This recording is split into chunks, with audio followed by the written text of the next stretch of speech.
الحمد لله وكفى وسلام على عباده الذين اصطفى أما بعد فأعوذ بالله من الشيطان الرجيم بسم الله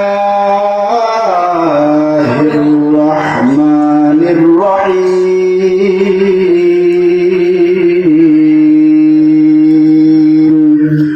كل نفس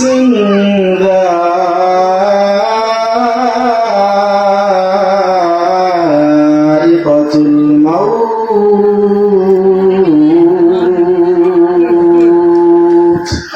وإنما توفون أجوركم يوم القيامة فمن زحزح عن النار وأدخل الجنة فقد فاز وما الحياة الدنيا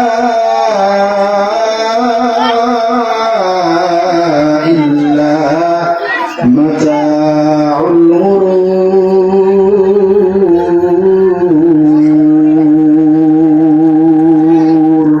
وقال رسول الله صلى الله عليه وسلم أكثروا ذكر هادم اللذات الموت أو كما قال النبي عليه الصلاة والسلام سبحانك لا علم لنا إلا ما علمتنا إنك أنت العليم الحكيم সকলে জবান করে দুরূদ ইব্রাহিম পড়ি আল্লাহুম্মা সাল্লি আলা মুহাম্মাদিন ওয়া আলা আলি মুহাম্মাদ কামা সাল্লাইতা আলা ইব্রাহিম ওয়া আলা আলি ইব্রাহিম ইন্নাকা হামিদুম মাজিদ اللهم بارك على محمد وعلى آل محمد كما باركت على إبراهيم وعلى آل إبراهيم إنك حميد مجيد الحمد لمن قدر خيرا وخبلا والشكر لمن صور حسنا وجمالا والشكر لمن صور حسنا وجمالا لا زد ولا ند ولا حد لمولاه لا زد ولا ند ولا حد لمولاه الآن كما كان ولم يلق زوالا الآن كما كان ولم يلق زوالا আলহামদুলিল্লাহ আল্লাহ সুবহানাহু ওয়া তাআলা দরবারে লক্ষ কোটি শুকর ও সুজুদ যে আল্লাহ পাক রব্বুল আলামিন রব্বুল ইজ্জত আজকের এই পবিত্র সামিয়ানার নিচে আল্লাহ তাআলা আমাদেরকে বাহিরের একটা খারাপ পরিবেশ থেকে ফারিক করেছেন, আমাদেরকে মকবুল বান্দা তথা কবুল বান্দা হিসেবে কবুল করেছেন। অসংখ্য অগণিত হাজার হাজার মানুষ রয়েছে এই এলাকার মধ্যে, অথচ সবাই এখানে আসতে পারে না, সবাই আসতে পারবে না, সবার দ্বারা সম্ভব না, সবাইকে আল্লাহ কবুল করবেন না। আমাকে আপনাকে আল্লাহ তাআলা কবুল করেছেন বিধায় আসতে পারছি, নতুবা আমি আপনি এখানে কোশ্চেন কালো আসতে বসতে পারতাম না। বলে আল্লাহ তাআলা যাকে ভালোবাসেন, আল্লাহ তাআলা যার কল্যাণ চান, তার দ্বারা আল্লাহ তাআলা নেক কাজ করা তৌফিক দান করেন। সুবহানাল্লাহ। তো আমরা এখানে আল্লাহর নেক নজরে পড়েছি বিধায় আসতে পারছি, তাছাড়া আসতে পারতাম না। তো সেই মালিকের দরবারে আমরা এখানে আসতে পারছি, আল্লাহ আমাদের কবুল করেছেন, এই জান্নাতের বাগানে আসতে পারছি। এই জন্য সকলে জবান করে বলি আলহামদুলিল্লাহ। অসংখ্য গণিত দরুদ সালাম বর্ষিত হোক নবী আহমদ মুস্তাফা মুহাম্মদ মুস্তাফা, সকলে জবান করে বলি সাল্লাল্লাহু আলাইহি ওয়াসাল্লামের উপর। সম্মানিত হাজিরিন, সময় খুবই সংক্ষিপ্ত, আমি আপনার সামনে বেশিক্ষণ আলোচনা করব না। আমাদের প্রধান বক্তা ইতিমধ্যে চলে এসেছেন। তো ওনার ওঠার কথা ছিল 10:15 সময়, 9:45, এখানে বেজে গেছে অলরেডি 9:36। তো আমি বেশিক্ষণ আলোচনা করবো না। আমি আপনার এলাকার হুজুর, আমি আমার বয়ান আপনারা শুনেন, জানেন কেমন বয়ান করি, আমি কেমন আলোচনা করি। আমি শুধু এখানে আমাকে ডাকছেন বিদায় আসছি, আর মেহমানদের খাতিরে আসছি। তা আমার অল্প সংখ্যক কিছু কথা বলবো, সকলে মনোযোগ দিয়ে শুনবেন এবং আল্লাহ তাআলা যেন আমার কথাগুলো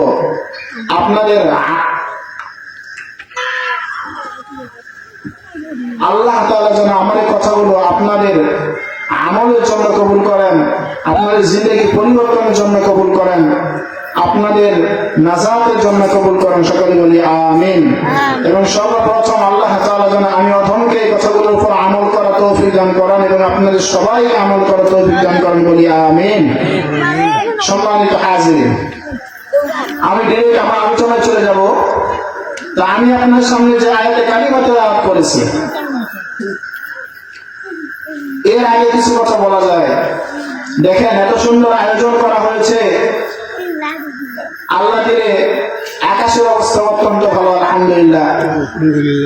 আমরা খুবই ভয়ের মধ্যে ছিলাম, শঙ্কার মধ্যে ছিলাম যে হয়তো আজকে অবস্থা কিছু একটা বিঘাত ঘটবে, কিন্তু দেখেন আল্লাহ রহমত, আকাশ ভালো হয়ে গেছে।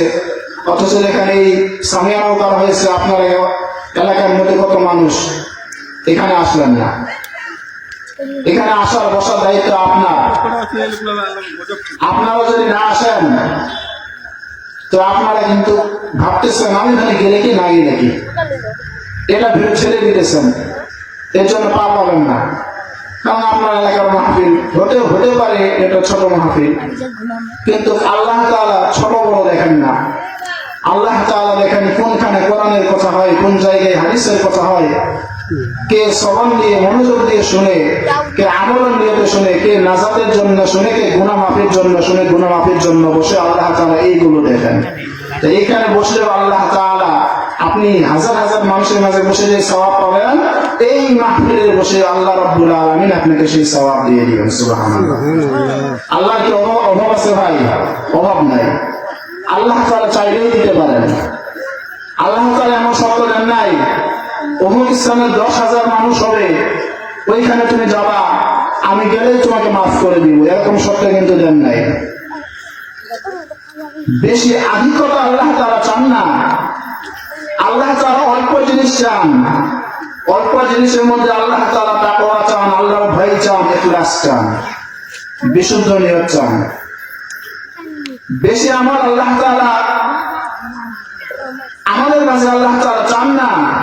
আল্লাহ বলেন অল্প আমল করো, কিন্তু খাঁটি ভাবে করো, বিশুদ্ধ ভাবে করো, ইখলাস তাকওয়ার সাথে করো, আমি আল্লাহ এই আমলের ওসিলায় তোমাকে নাজাত দিয়ে দিব। সুবহানাল্লাহ।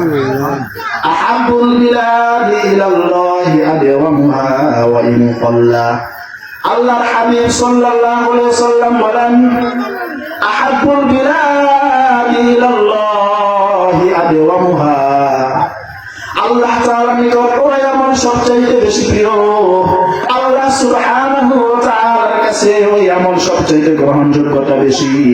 আদওয়ামুহা, আল্লাহ বলেন যে আমলটা সদা সর্বদা করা হয় তথা প্রতিনিয়ত করা হয়, আল্লাহ বলেন ওয়াইন কল্লা, এটা হচ্ছে হাদিসে কুদসি, আল্লাহ তাআলা বলতেছেন ওয়াইন কল্লা, আমি আল্লাহর কাছে ওই আমল বেশি প্রিয় যে আমল আদেওয়ামুহা সব সময় করা হয়, ওয়াইন কল্লা, ওই আমলটা সব সময় করার কারণে যদিও ছোট হয়, আমি আল্লাহ তাআলার কাছে ওই আমল বেশি আমলের চাইতে বেশি প্রিয়। সুবহানাল্লাহ। এজন্য হাজিরিন, এখানে আসলে যে সওয়াব পাবেন 10,000 মানুষের মাঝে গেলে সে একই সওয়াব পাবেন। এজন্য এখানে চলে আসেন ভাইরা, আমরা বেশিক্ষণ দেরি করাবো না, এই হুজুর চলে আসেন, আমি বেশিক্ষণ কথা বলবো না, আপনারা চলে আসেন, আমরা ইনশাআল্লাহ বেশি দেরি করাবো না। আসলে এখানে এত সুন্দর একটা ব্যবস্থা করা হয়েছে, আয়োজন করা হয়েছে আপনাদের জন্য। এখন দেখেন আপনারা যদি না আসেন, যিনি আয়োজনটা করেছেন উনি কিন্তু একটু মনে মনে খারাপ লাগা কাজ করতে পারে, কিন্তু আমি ওনার উদ্দেশ্যে বলতে চাই আপনার খারাপ লাগার বা খারাপ কাজ করার কোনো এগুলোর ভিতরে আনবেন না। আপনি আল্লাহ তাআলাকে খুশি করার জন্য কাজ করছেন, আল্লাহ তাআলাকে খুশি করার জন্য এই আয়োজন করেছেন। আল্লাহ আপনার মনের হালত, আপনার নিয়ত, আপনার অবস্থা জানেন। মানুষ হোক বা না হোক, কবুল করা মালিক কে? আল্লাহ। আল্লাহ কবুল করবেন ইনশাআল্লাহ। তবে হ্যাঁ, এখানে যদি 10 জন মানুষ আসে, তারা এসে যে সুবহানাল্লাহ, আলহামদুলিল্লাহ, আল্লাহু আকবার বলবে, তারা এসে যে চোখের পানি ফেলে কান্নাকাটি করবে, এটা যেই ব্যক্তি আয়োজন করেছেন তার জন্য বড্ড বেশি উপকার। কারণ কার আমল কবুল হয়ে যায়, কার দোয়া কবুল হয়ে যায় কেউ বলতে পারে না। এজন্যই আসলে আপনাদেরও লাভ, যিনি আয়োজন করেছেন তাদেরও লাভ, আমরা যারা আছি আমাদেরও লাভ ভাই। এজন্য চলে আসেন প্রিয় হাজিরিন। এখানে আসলে অনেক ফজিলত, এখানে আসলে অনেক বরকতের কথা হাদিসে এসেছে। হতে পারে আজকে এখানে জায়গাটা হয়তো একটু সংকীর্ণ, বা আমরা এখানে হয়তো উপস্থিতি কম আছি, কিন্তু এখানে বসার যে সওয়াব রয়েছে আল্লাহ রাব্বুল আলামিন বিন্দু মাত্র কম করবেন না। কেন? আল্লাহর হাবিব সাল্লাল্লাহু আলাইহি ওয়াসাল্লাম বলেছেন এখানে আসার বসার যে ফজিলত, আল্লাহর হাবিব এখানে এই মাহফিলে আসার ফজিলত সম্পর্কে বলতেছেন হাদিসের মধ্যে, قال رسول الله صلى الله عليه وسلم لا يقعد قوم يذكرون الله تعالى إلا حفتهم الملائكة وغشيتهم الرحمة ونزلت عليهم السكينة وذكرهم الله في من عنده। এই হাদিস সম্পর্কে আল্লাহর হাবিব সাল্লাল্লাহু আলাইহি ওয়াসাল্লাম যে কথা বলেছেন সেটা আমি যে ব্যাখ্যা করব, একটু কথা বলে বিস্তারিত বলবো, সেখানে বুঝতে পারবেন। তো এই বিস্তারিত ব্যাখ্যা করলে আপনারা বুঝতে পারবেন এইখানে আল্লাহর হাবিব সাল্লাল্লাহু আলাইহি ওয়াসাল্লাম কি বলতে চেয়েছেন, আল্লাহ তাআলা এখানে কি বুঝাইছেন। যত মুহাদ্দিসিনে কেরাম রয়েছেন, যত মুহাদ্দিসিন অর্থাৎ যারা হাদিস সম্পর্কে বিশারদ, যারা হাদিস সম্পর্কে গবেষণা করেন, এরকম যত মুহাদ্দিসিনে কেরাম রয়েছেন সকলেই এই বিষয়ে ঐক্যমত হয়েছেন, সকলেই বলেছেন আল্লাহ তাআলা এই হাদিস দ্বারা, আল্লাহ রাসূল সাল্লাল্লাহু আলাইহি ওয়াসাল্লাম এই হাদিস দ্বারা বুঝাতে চেয়েছেন, আল্লাহ তাআলা এই হাদিসের মধ্যে এই যে কোরআনের মাহফিল হয়, হাদিসের মাহফিল হয়, এই মাহফিল গুলোর মাঝে বসার যে ফজিলত, বসলে যে লাভ, সেই লাভ সম্পর্কে বলতেছেন। আল্লাহ রাব্বুল আলামিন সবকিছু জানা সত্ত্বেও আল্লাহ তাআলা এই যে মাহফিলের আয়োজনটা করা হয়েছে, এই মাহফিলের চারপাশের মধ্যে আল্লাহ রাব্বুল আলামিন ওই আসমানে থাকা ফেরেশতাদেরকে বলেন, ও ফেরেশতার দল, ওই যে অমুক স্থানে কোরআনের আয়োজন হইতেছে, কোরআনের কথা চলতেছে, হাদিসের কথা চলতেছে, যাও ওই স্থানকে ঘিরে ফেলো। আল্লাহর ফেরেশতারা এই যে জান্নাতের বাগানটা রয়েছে, যেখানে কোরআনের হাদিসের কথা হচ্ছে, এই স্থানটা আল্লাহর ফেরেশতারা এসে ঘিরে ফেলেন। একজন ফেরেশতা আসেন, এরপর আরেকজন ফেরেশতা আসেন, এমন করে একজন ফেরেশতার উপর আরেকজন আরেকজন ফেরেশতা, একজন ফেরেশতার উপর আরেকজন ফেরেশতা, একজন ফেরেশতার উপর আরেকজন ফেরেশতা, তার কাঁধের উপর আরেকজন ফেরেশতা। এমন করতে করতে আল্লাহর ফেরেশতারা আজকের এই দুনিয়ার জমিনে বসা স্থান তথা এই মাহফিলটাকে শুরু করে আল্লাহর ফেরেশতারা একজন আরেকজনের কাছে বসতে বসতে আল্লাহর ফেরেশতারা আল্লাহর আরশে আজিম পর্যন্ত পৌঁছে যান। সুবহানাল্লাহ। আল্লাহ রাব্বুল আলামিন তখন বলেন, ও ফেরেশতার দল, তোমরা কোন জায়গা থেকে আসলা? আল্লাহ তাআলা সবকিছু জানেন, সবকিছু বুঝেন, তা সত্ত্বেও আল্লাহ তাআলা জিজ্ঞাসা করতেছেন, জানা সত্ত্বেও আল্লাহ জিজ্ঞাসা কেন করতেছেন? আল্লাহর ভালো লাগে, শুনতে ভালো লাগে। আল্লাহ তাআলা জিজ্ঞাসা করতেছেন, ও ফেরেশতার দল, তোমরা কোন জায়গা থেকে আসলা, কোথা থেকে আসলা? আল্লাহর ফেরেশতারা তখন আজকে যে মাহফিলের আয়োজনটা করা হয়েছে, এই মাহফিলের নামটা উল্লেখ করে, স্থানটা উল্লেখ করে আল্লাহর ফেরেশতারা বলেন, আল্লাহ, আমরা অমুক স্থান থেকে আসলাম। আল্লাহ রাব্বুল আলামিন দেখে বলেন, ও ফেরেশতা, ওইখানে যে আমার বান্দারা বসছে, ওইখানে আমার বান্দারা বসে কি চাই? আমার বান্দা ওইখানে কিসের জন্য বসছে? আমার বান্দা ওইখানে কি উদ্দেশ্যে বসছে? আল্লাহর ফেরেশতারা বলে, আল্লাহ, ওইখানে আপনার বান্দারা গুনাহ মাফের আশায় বসছে, রহমত মাগফিরাতের আশায় বসছে। আল্লাহ তাআলা আবার প্রশ্ন করেন, ও ফেরেশতার দল, ওইখানে যে আমার বান্দারা বসছে, আমার বান্দারা কি আমি আল্লাহ তাআলাকে দেখছে নাকি? আল্লাহর ফেরেশতারা বলে, আল্লাহ, তারা আপনাকে দেখে নাই, আপনার হাবিবকে দেখে নাই, তা সত্ত্বেও ওইখানে বসছে। আল্লাহ তাআলা বলতেছেন, যদি তারা ওইখানে বসে, তারা যে বসছে, তারা যদি আমি আল্লাহকে দেখতো, আমার রাসূলকে দেখতো, তাহলে কি হতো? আল্লাহর ফেরেশতারা জবাব দেয়, আয় আল্লাহ, যদি তারা আপনাকে দেখতো, আপনার রাসূলকে দেখতো, তাহলে আরো অধিক আশায়, অধিক লাভের আশায়, ক্ষমার আশায়, মাফের আশায় আরো বেশি বেশি করে আপনার গুণগান গাইতো। আল্লাহ তাআলা তখন বলেন, ও ফেরেশতার দল, আমার বান্দা তো এখানে বসছে, আমার বান্দা ওইখানে বসে কি চাই? আমার বান্দারা আমার কাছে কি চাই? বলো, আমার বান্দারা আমার কাছে কি চাই? আল্লাহর ফেরেশতারা বলে, আল্লাহ, আপনার বান্দা ওইখানে এসে গুনাহ মাফ চাই, আপনার রহমত চাই, জান্নাত চাই, জাহান্নাম থেকে আশ্রয় চাই, মুক্তি চাই, নাজাত চাই। আল্লাহ তাআলা বলেন, ও ফেরেশতার দল, ওরা কি আমি আল্লাহ তাআলা বানানো জাহান্নাম দেখছে নাকি? আল্লাহর ফেরেশতারা বলে, আল্লাহ, আপনার বানানো জাহান্নাম দেখে নাই, দেখে নাই। আল্লাহ বলেন, যদি আমার বানানো জাহান্নাম দেখতো, তাহলে কি হতো? আল্লাহর ফেরেশতারা বলেন, আল্লাহ, যদি আপনার বানানো জাহান্নাম দেখতো, তাহলে তারা অধিক ভয়ে, অধিক সংখ্যায় তারা আপনার কাছে মাফ চাইতো, আপনার কাছে পানাহ চাইতো, জাহান্নাম থেকে পানাহ চাইতো। আল্লাহ তাআলা বলেন, ও ফেরেশতার দল, আমার বান্দারা তো জান্নাতও দেখে নাই, কিন্তু সেইখানে বসছে। আল্লাহর ফেরেশতারা বলে, আল্লাহ, তারা জান্নাতও দেখে নাই, জাহান্নামও দেখে নাই। আল্লাহ বলতেছেন, তারা জান্নাত দেখে নাই, জাহান্নাম দেখে নাই। ও ফেরেশতার দল, তারা আমি আল্লাহ তাআলাকে দেখে নাই, আমার রাসূলকে দেখে নাই, তা সত্ত্বেও তারা আমি আল্লাহর হয়ে, আমার রাসূলের মহব্বতে, জান্নাত লাভের আশায়, জাহান্নামের ভয়ে এখানে বসছে। ও ফেরেশতার দল, তোমরা সাক্ষী থাকো, আমি আল্লাহ রাব্বুল আলামিন ওই বান্দাদের জিন্দেগির সমস্ত গুনাহগুলো মাফ করে দিলাম। সুবহানাল্লাহ। প্রিয় ভাইরা, আল্লাহ তাআলা কি করে দিবেন? মাফ করে দিবেন। কিসের জন্য মাফ করবেন? কথা বলেন। এইখানে বসার জন্য, এখানে বসার জন্য। ইমাম কুরতুবী রাহমাতুল্লাহি আলাইহি বলেন, আল্লাহ তাআলা মাফ করবেন মানে আল্লাহ তাআলা সগীরা গুনাহগুলো মাফ করবেন।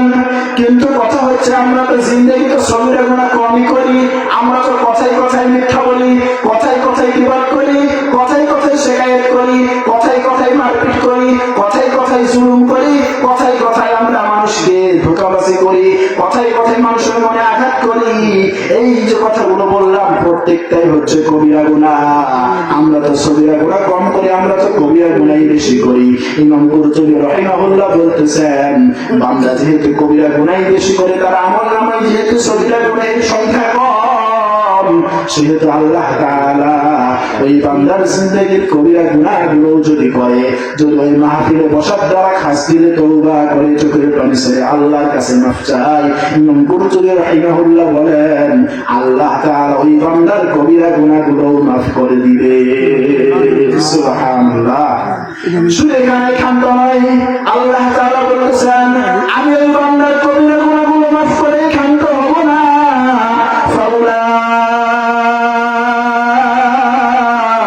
ইউবাদদিলুল্লাহু সাইয়্যাতিহিম হাসানাত ওয়া কানা আল্লাহু গফুরার রহিমা। আল্লাহ তাআলা বলেছেন আমি ওই বান্দার সগীরা গুনাহ মাফ করে দিব, কবিরা গুনাহ মাফ করে দিব। আমি যখন বান্দার কবিরা গুনাহ মাফ করে দিলাম, সগীরা গুনাহগুলো মাফ করে দিলাম, ওই যে বান্দার আমলনামায় সগীরা গুনাহগুলো ছিল, কবিরা গুনাহগুলো ছিল, ওই আমলনামায় খালি হয়ে গেল। আমি আল্লাহ তাআলা বান্দা তওবা করার দ্বারাই, এই মাহফিলে বসার দ্বারাই, আসার দ্বারাই আমি আল্লাহ তাআলা ওই খালি স্থান, ওই গুনাহগুলো সওয়াব দিয়ে পরিপূর্ণ করে দিব। সুবহানাল্লাহ। আল্লাহু আকবার। জোরে বলি আল্লাহু আকবার। তুমি সুবহানাল্লাহ বললে লস আছে ভাই? লস নাই। আমরা সুবহানাল্লাহ বলতে চাই না, সময় আছে, মুখে শক্তি আছে, জবানে শক্তি আছে, জিহ্বা নড়ে, চোখ আমাদের দেখে, দিমাগ অনুধাবন করে, কিন্তু আল্লাহর জিকির করতে চাই না, আল্লাহর প্রশংসামূলক বাক্য বলতে চাই না। এমন একটা সময় আসবে যেদিন আমরা বলতে চাইবো, বলতে পারবো না। কারণ সময় সবার সবসময় একরকম যায় না। এখন ভালো আছেন, আগামীকাল ভালো নাও থাকতে পারেন। এমন মানুষ আছে আল্লাহ আল্লাহ বলে জিকির করতে চায় জোরে জোরে, কিন্তু জবান চলে না, জিকির করতে পারে না, কিন্তু জবান তার খুব আশা যে সে জোরে জোরে জিকির করবে, আল্লাহ জিকির করবে, তার জিহ্বা নাড়তে পারে না। আমাদের আছে, আমরা করি না। কারণ হাসরের ময়দানে যখন জান্নাতীরা জান্নাতে চলে যাবে, জান্নাতীরা জান্নাতে যাওয়ার পর কোন জিনিসের জন্য আফসোস করবে না। জান্নাতে কোনো আফসোস আছে বলেন? জান্নাতে কোনো কষ্ট আছে? জান্নাতে কি কোন রকম পেরেশানি আছে? নাই। জান্নাতে শুধু সুখ, শান্তি, আরাম। সুবহানাল্লাহ। দিবে কে? আল্লাহ তাআলা। তো ওই জান্নাতে কিছু থাকবে না, ওই জান্নাতে কিছুই থাকবে না, কিন্তু জান্নাতের একটা বিষয় নিয়ে আফসোস করবে, জান্নাতের একটা বিষয় নিয়ে আফসোস করবে। তো জান্নাত আল্লাহ তাআলা যে বিল্ডিং গুলো দিবেন, যে মালিক, দালানের মালিক বানাবেন, তো একজন দেখবে আমার 5 তলা, ওনার তো 10 তলা, আমার চেয়ে উপরে বিল্ডিং আছে, দেখে বলবে কেন উনি আমার চেয়ে উপরে বিল্ডিং এ? হাকিকত জানবেন। দুনিয়া জমিনে তার চেয়ে একবার সুবহানাল্লাহ বেশি বলেছিলেন, বিধায় আল্লাহ তাআলা তাকে উপরে বিল্ডিং এ দান করেছেন। তখন বান্দা আফসোস করবে, আফসোস, দুনিয়ার জমিনে যদি 2 বার সুবহানাল্লাহ বেশি বলতাম, আমি এই বান্দা চাইতে উপরে বিল্ডিং এ থাকতে পারতাম। আফসোস করবে। এজন্য প্রিয় ভাইয়েরা, সময়টাকে কাজে লাগান, সময়টাকে কাজে লাগান। সময় কিন্তু আপনাকে আমাকে একদিকে ডাকতেছে। কোথায়? কবর। কোথায় ডাকতেছে? কবরে ডাকতেছে। যত সময় যাচ্ছে, যত সেকেন্ড যাচ্ছে, মিনিট যাচ্ছে, ঘন্টা যাচ্ছে, সপ্তাহ যাচ্ছে, মাস যাচ্ছে, বছর যাচ্ছে, আমরা তত কবরের দিকে, তথা আখিরাতের দিকে, আল্লাহ তাআলার দিকে অগ্রসর হচ্ছি। কিন্তু আফসোস, আমরা কি অবস্থায় অগ্রসর হচ্ছি, আমাদের কি অবস্থা, এটা আমরা কোনো খবর নাই। আল্লাহর কাছে আপনাকেও যেতে হবে, আমাকেও যেতে হবে। আমাদের বাবারা গেছেন, চাচারা গেছেন, তার বাবারা গেছেন, তার চাচারা গেছেন, আমাকেও আপনাকেও যেতে হবে। কিন্তু তারা কোন অবস্থায় গেছেন, আমরা কি অবস্থায় যাব? ভাবার জানার দরকার আছে না নাই? এগুলো নিয়ে চিন্তা করার দরকার আছে না নাই? আছে। এইগুলো নিয়ে চিন্তা করবেন। এই যে জিন্দেগি, এই জিন্দেগিটা কয়দিনের? এই জিন্দেগির মধ্যে আরামাইশ করতেছেন, ধোঁকাবাজি করতেছেন, মন চাই জিন্দেগি চলতেছেন, আল্লাহর আইন, রাসূল সাল্লাল্লাহু আলাইহি ওয়াসাল্লামের সুন্নাত অনুসরণ করতেছেন না, নিজের মন মতো চলতেছেন, তখন শয়তানের পথে চলতেছেন। আপনার সময়টা কই দিবে? আর আখিরাতের সময় কই দিবে? তাফসীরের কিতাব এসেছে আখিরাতের 1 সেকেন্ড দুনিয়ার 2.5 থেকে 3 মিনিটের সমান। কয় সেকেন্ড? কথা বলেন, কয় সেকেন্ড? 1 সেকেন্ড। দুনিয়া এই যে আমাদের যে হায়াতে জিন্দেগি 100 বছর ধরেন, এই 100 বছর আখিরাতের 1 সেকেন্ডের সমান। যেহেতু আখিরাতে যে 1 সেকেন্ড এই দুনিয়ার হায়াতটা, তাহলে আমাদের বড় আয়ু আখিরাতের তুলনায় দুনিয়াতে হচ্ছে 2 থেকে 2.5 মিনিট। 2 থেকে 2.5 মিনিট। এই 2-2.5 মিনিটের জন্য আমরা কি করতেছি চিন্তা করেন। অথচ দুনিয়ার শুরু আছে, শেষও আছে, আখিরাতের শুরু আছে, শেষ নাই। এখানে যদি আরামে থাকেন, শান্তিতে থাকেন, আরামে এসে চিরকাল থাকবেন। আর যদি জাহান্নামে চলে যান, কত বছর, কত হাজার হাজার বছর যে আপনাকে জাহান্নামে থাকতে হবে তার কোনো জানা নাই। অনেকেই বলে যে ব্যক্তি কালিমা পড়েছে, মান ক্বালা লা ইলাহা ইল্লাল্লাহু দাখালাল জান্নাহ, যে ব্যক্তি কালিমা পড়েছে সে ব্যক্তি জান্নাতে প্রবেশ করবে। ঠিক আছে, হাদিস কথা আছে, আলহামদুলিল্লাহ। এটা আমাদের সৌভাগ্য যে আমরা কালিমা পড়ে কারণে আমরা জান্নাতে যাব। কিন্তু জান্নাতে যাব তার আগে যে কি কি যাবে, কত প্রকার কি কি নাই, শাস্তি কাকে বলে, কত প্রকার কি কি, এগুলোকে আমরা ভাবছি। আপনাকে আল্লাহ তাআলা তো জান্নাতে প্রবেশ করাবেন, তার আগে যে আপনার উপর দিয়ে কি কি যাবে এগুলো কি ভাবছি? তার আগে আপনাকে আল্লাহ তাআলা বানাবেন, ইচ্ছা মতো জান্নাতের উপযুক্ত বানাবেন। কেমন করে বানাবেন? আপনাকে শাস্তি দিবেন। এবং শাস্তি কত বছর ধরে আপনার আমার জানা আছে। এই শাস্তিকে আমরা সহ্য করতে পারবো? 1 সেকেন্ড সহ্য করতে পারবো বলেন? পারবো না। এই জন্য প্রিয় হাজিরিন, সময়টাকে কাজে লাগাই, সময়টা নষ্ট না করি। এই যে দেখেন কত সুন্দর একটা আয়োজন করা হয়েছে, অথচ আমার এখানে লোক নাই। ভাবতেছে কি আর শুনবো, মাইকে তো শুনতে যাইতেছে। ওই যে বললাম এখানে আসার দ্বারা কি আছে, লাভ আছে। আসলেই গুনাহ মাফ, সওয়াব দেখা শুরু হয়, গুনাহ মাফ হইতে থাকে। এটা কি ওই চায়ের দোকানে বসে, পানের দোকানে বসে, ওই দুনিয়ার স্থানে বসে এই সওয়াব পাওয়া যাবে? যাবে না। এর না প্রিয় হাজিরিন, প্রিয় ভাইয়েরা, যারা এখানে আওয়াজ যাচ্ছে, দয়া করে চলে আসেন। আমি বেশিক্ষণ কথা বলবো না, আমি এখানে শেষ করে দিব। এখন আপনার সামনে আমাদের হুজুর কিছুক্ষণ কথা বলবেন, এরপরে আমাদের প্রধান বক্তা চলে আসবেন ইনশাআল্লাহ। আমি আপনার এলাকার হুজুর, আমার বয়ান আপনারা শুনেন, জানেন আমি কেমন বয়ান করি, সামনে শুনতে পারবেন, সমস্যা নেই। আমাদের মেহমানদের দিকে আমাকে নজর দিতে হবে, যেহেতু উনি আমাকে দায়িত্ব দিয়েছেন, আমি মেহমানদের নিয়ে এসেছি। তো প্রিয় ভাইয়েরা চলে আসেন, জায়গা আছে, পর্যাপ্ত পরিমাণ জায়গা আছে, আপনারা চলে আসেন। আমরা স্বল্প সময়ের মধ্যে শেষ করে দিব ইনশাআল্লাহ। তো যা কিছু বললাম, আল্লাহ তাআলা যেন আমাদের সবাইকে আমল করার তৌফিক দান করে, সকলে বলে আমিন। এই বলে আমি আমার সংক্ষিপ্ত বক্তব্য শেষ করলাম। ওয়া আখিরু দাওয়ানা আলহামদুলিল্লাহি রাব্বিল আলামিন। আসসালামু আলাইকুম ওয়া রাহমাতুল্লাহি ওয়া বারাকাতুহু।